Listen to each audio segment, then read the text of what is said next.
मंत्री संदीपान भुमरे हे लोकसभेत निवडून गेल्यानंतर छत्रपती संभाजीनगरचं पालकमंत्रीपद हे कोणाला जाणार महायुतीमध्ये यावरून आता चर्चांना उधाण आलेलं आहे। अनेक तर्कवितर्क लावले जात आहेत आणि या विषयावरती बोलण्यासाठी त्या भागाचे आमदार आणि शिंदे गटाचे आमदार आपल्या सोबत आहेत। सर, काय सांगाल? आता मंत्रीपद पालकमंत्रीपदावरून खरं तर रस्सीखेच बघायला मिळते, तर पालकमंत्रीपद हे तुम्हालाच मिळणार, तुमच्या पक्षालाच मिळणार की भाजपला तुम्ही सोडणार? म्हणजे पालकमंत्रीपद हे शिवसेनेकडेच असणार आहे, त्यात कोणतेही वाद किंवा शंका नाही। परंतु आता तिथलच्या पालकमंत्री खासदार झाल्यामुळे जी रिक्त पद आहे सध्याला त्याचा सर्व अधिकार हा सीएम कडे आहे आणि जेव्हा केव्हा सीएमला वाटेल मग कुणाला द्यायचं आहे, जिल्ह्यातल्या माणसाला द्यायचं आहे, बाकीच्या इतर जे मंत्री आहेत त्यांना द्यायचं आहे, किंवा जर विस्तार वगैरे झाला तर त्यापैकी कुणाला द्यायचं, हे असे सगळे प्रश्न जे आहेत त्याचं उत्तर मला वाटतं या अधिवेशनामध्ये मिळेल। म्हणून पालकमंत्र्याचा वाद असण्याचं काही कारण नाही आहे, ते शिवसेनेकडे राहील। सुरुवातीला अशी मागणी झाली होती ना की आम्ही संदीपान भुमरे यांना निवडून आणलं, आमचा सुद्धा मोठा वाटा आहे, म्हणून कुठेतरी हे पद भाजपला मिळायला पाहिजे अशी चर्चा होती। या अशावर गणित मांडलं जात नाही। जी जागा ज्यांच्याकडे आहे किंवा जे पद ज्यांच्याकडे आहे त्याच पक्षाच्या लोकांना ते दिलं जातं। उद्या जर एखाद्या भाजपचा खासदार निवडून आला, मग तिथलच्या शिवसेनेच्या लोकांनी निवडून आणलं असं म्हणून त्याच्या जागेवर आम्ही त्या जिल्ह्यावर क्लेम करायचं का? तसं होत नसतं। म्हणून पालकमंत्रीपद हे शिवसेनेकडे आहे। नक्कीच सर, लोकसभेचे निकाल लागल्यानंतर महायुतीमध्ये खरं तर चर्चा सुरू झाली होती की मित्र पक्षाने आम्हाला मदत केली नाही किंवा भाजपने आम्हाला मदत केली नाही, स्थानिक पातळीवरती एकमेकांना मदत झाली नाही अशी चर्चा सुरू होती। मात्र तुमच्याच एका जिल्हा प्रमुखांना त्यांची एक क्लिप व्हायरल होती की त्यांनी पंकजा मुंडे यांना मदत केलेली नाही, तर शरद पवार गटाच्या खासदाराला म्हणजे उमेदवाराला त्यांनी मदत केलेली आहे। काय सांगाल? त्यांनी थेट कबुली दिलेली आहे याबाबतची।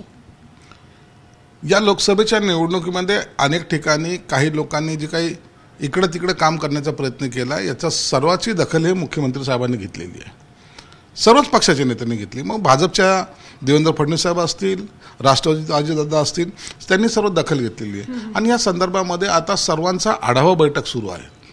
आज पाहिलं तर आम्ही सर्व जिल्हा प्रमुखाला, तालुका प्रमुखाला आज बोलवलेलं आहे, 7 वाजता त्यांची बैठक आहे।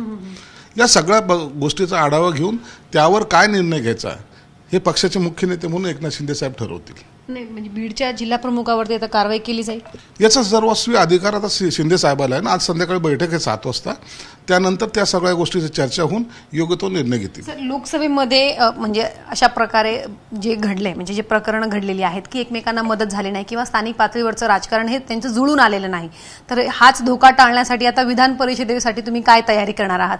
कारण विधान परिषदेमध्ये सुद्धा अशी परिस्थिती होण्याची किंवा असे प्रकरण घडण्याची सुद्धा शक्यता आहे। या विधान परिषदेला काही प्रॉब्लेम नाही।